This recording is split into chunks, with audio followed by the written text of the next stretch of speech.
Hello student, welcome to my channel. और आपको जैसे पता है, हम जो है इस चैनल पे क्लास 12th का जो है वो बायोलॉजी का जो हम ऑब्जेक्टिव क्वेश्चन को हम करा रहे हैं। और अभी तक चैप्टर जो है 3 चैप्टर को हम यहाँ पे सॉल्व कर चुके हैं। अभी तक चैनल को आप लोगों ने नहीं ज्वाइन किया है तो उसको ज्वाइन कर लीजिए।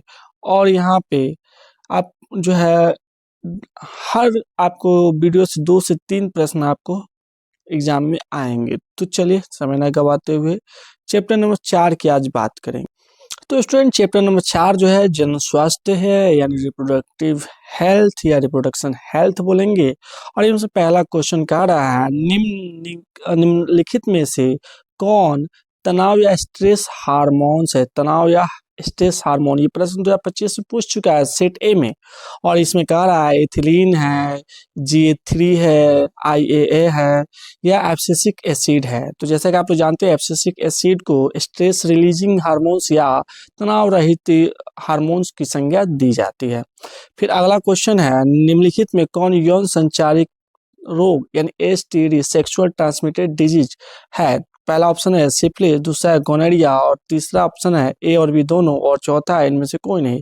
तो ए और बी दोनों हो जाएगा। सिफिलिस भी क्या है आपका STD है, और गोनोरिया भी क्या है, STD नामक रोग है। चलिए दूसरा प्रश्न को देखते हैं। कहता है यहाँ पे एक नई गर्भ निरोधक गोली जो गैर स्टेरॉइड है उसे क्या कहा जाता है। ये जो है 2024 के बोर्ड एग्जाम में पूछा गया है। और इसे हम पहला नाम है LNG-20 प्रोजेस्टेट सहेली लिपेस लूप। तो इसे सहेली कहेंगे, जिसे गर्भ निरोधक गोली भी बोलते हैं। एक होता है माला डी, माला एन, ऐसे बहुत सारे जो है गर्भ निरोधक गोलियां पाई जाती है मार्केट में। अगला क्वेश्चन, निम्नलिखित में कौन अंतःगर्भाशय युक्त हार्मोन मोचक है। यानी अंतःगर्भाशय युक्त हार्मोन मोचक की बात कर रहे हैं। यहाँ पे कौन सा पहला कह रहा है Multiload 375, LNG-20 lipase loop copper T. तो यहाँ पे क्या होगा, LNG-20 जो है आपका अंतःगर्भाशय युक्त हार्मोन मोचक होता है। चलिए इसी के साथ क्वेश्चन नंबर 5 को देखते हैं। यहाँ पे एक अगला क्वेश्चन कह रहा है 2001 की जनगणना के अनुसार भारत की जनसंख्या वृद्धि दर क्या है। यानी भारत की जो जननांकी रेट है उसके बारे में बोल रहा है। तो ये 2024 का क्वेश्चन सेट ए का है।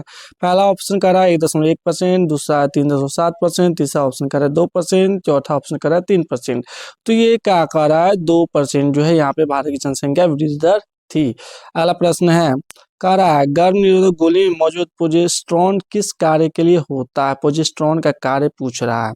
तो पहला ऑप्शन कह रहा है विदलन रोकने के लिए, दूसरा ऑप्शन कह रहा है अंतस्राव को रोकने के लिए, तीसरा ऑप्शन कह रहा है निषेचन को रोकने के लिए, चौथा कह रहा है ए और सी दोनों। तो ये ऑप्शन नंबर 20 का राइट हो जाएगा, अंतस्राव को रोकने के लिए।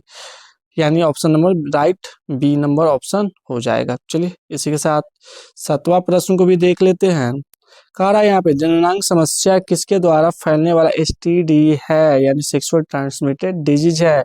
इसे बोलते हैं हेपेटाइटिस ए, हर्पिस विषाणु और पेपिलोमा विषाणु, ट्राइकोमोनास है। तो यहाँ पे क्या है, पेपिलोमा विषाणु जो होता है ये जननांग समस्या द्वारा फैलने वाला STD रोग है। फिर अगला क्वेश्चन 8 नंबर है, ऑर्थोट्रॉप्स बीजांड निम्नलिखित में किस में पाया जाता है। इसमें ऑप्शन नंबर ए कहता है पॉलीगोनस में, ऑप्शन बी कहता है पाइसम में, पाइसम एस्टाइवम में, और ऑप्शन सी कहता है सोलेनम निग्रम में, ऑप्शन डी कहता है हेलिएंथस अनुअस में। तो ये ऑप्शन क्या होगा, पॉलीगोनस में, सॉरी पॉलीगोनम में ये पाए जाते हैं। चलिए 9वां प्रश्न क्या कर रहा है, एक शुक्राणु को सीधा अंडाणु में प्रवेश कराने की प्रविधि क्या कहलाती है। ET कहलाती है, ICSI कहलाती है, गिफ्ट कहलाती है, जिफ्ट कहलाती है। ICSI कहलाती है। चलिए अगला क्वेश्चन है, जनसंख्या अधिक होने से क्या होगा। प्रति व्यक्ति आयु कम हो जाएगी, प्रति व्यक्ति आयु ज्यादा हो जाएगी, जन धारण का स्वास्थ्य अच्छा हो जाएगा, उपयुक्त में से सभी। तो ये हो जाएगा प्रति व्यक्ति आयु जो होगी क्या हो जाएगी, कम हो जाएगी जनसंख्या अधिक होने से। 11वां प्रश्न है, वर्तमान समय में भारत में गर्भ निरोध सर्वाधिक मान्य विधि है। तो ट्यूबेक्टोमी, डायफ्राम्स, अंतर्गर्भाशय युक्तियां, सर्वाइकल कैंप। तो यहाँ पे क्या हुआ, अंतर्गर्भाशय युक्तियां जो होती है इससे बोलेंगे। क्वेश्चन नंबर 12 है, गर्भाशय में कॉपर टी यानी एक प्रकार से ऐसा होता है, कॉपर टी एक प्रभावी और अंतर्गर्भाशयी युक्ति है का मुख्य कारण क्या हो सकता है? तो पहला कहा ऑप्शन कह रहा है शुक्राणु की निषेचन क्षमता में कमी, ऑप्शन बी कह रहा है गर्भाशय में कॉपर आयन मोचित होने के कारण शुक्राणु की भक्षकाणु क्रिया में वृद्धि, फिर ऑप्शन सी कह रहा है शुक्राणुओं की गतिशीलता में कमी, ऑप्शन डी कह रहा है इनमें से सभी। तो ये क्या होगा? ये सभी यहाँ पे हो जाएगा आंसर। चलिए 13वां प्रश्न क्या है, भारत में प्रथम जनगणना प्रारंभ हुई थी, कब हुआ था भारत में प्रथम जनगणना? थी हुई तो 1891 ईस्वी में किया गया था। और अगला क्वेश्चन है, उच्च मृत्यु दर के कारण जनसंख्या में तीव्र ह्रास कहलाता है, तो ये कहलाता है जनसंख्या अपनपन, अवनपन।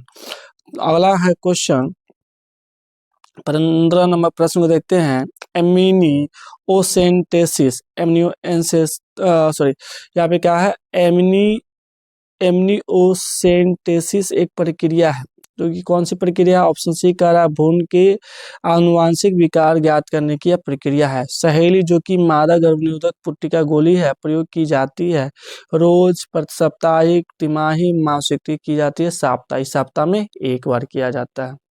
ये 2022 में प्रश्न पूछा गया है।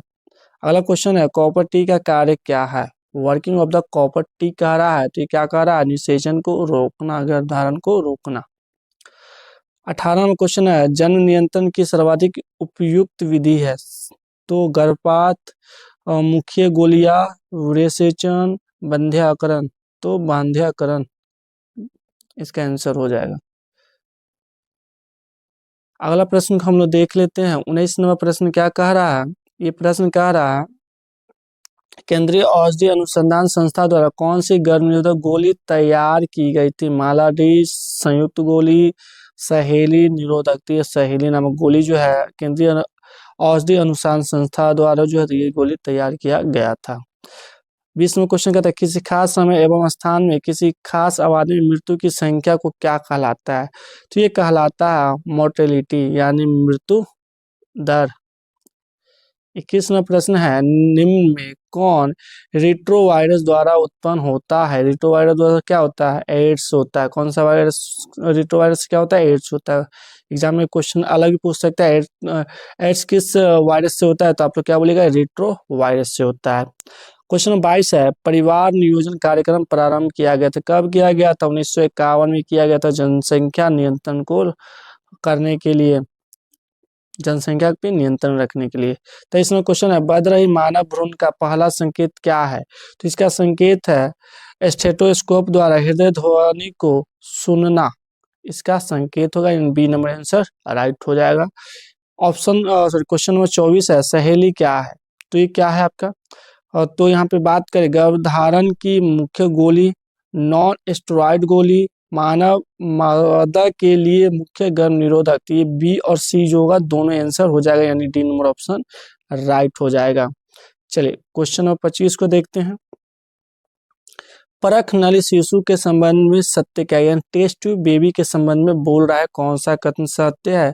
तो टेस्ट ट्यूब बेबी क्या होता है? यानी जनन अंगों से ये बाहर इसका निषेचन होता है और गर्भाशय में परिवर्तन कर दिया जाता है। तो ऑप्शन नंबर सी क्या हो जाएगा? इसका राइट आंसर होगा।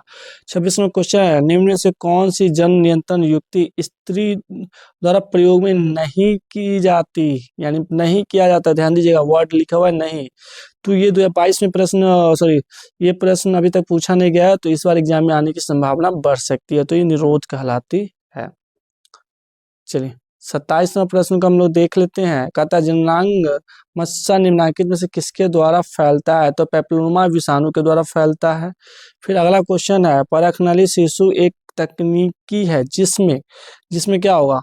यहाँ पे ऑप्शन बी हो जाएगा राइट, अंडाणु लेकर फिर इसे निषेचित कराकर रोपित करना। पहले अंडाणु लिया जाता है और कृत्रिम गर्भाशय में इसको पहले निषेचित किया जाता है, फिर गर्भधारण कराया जाता है।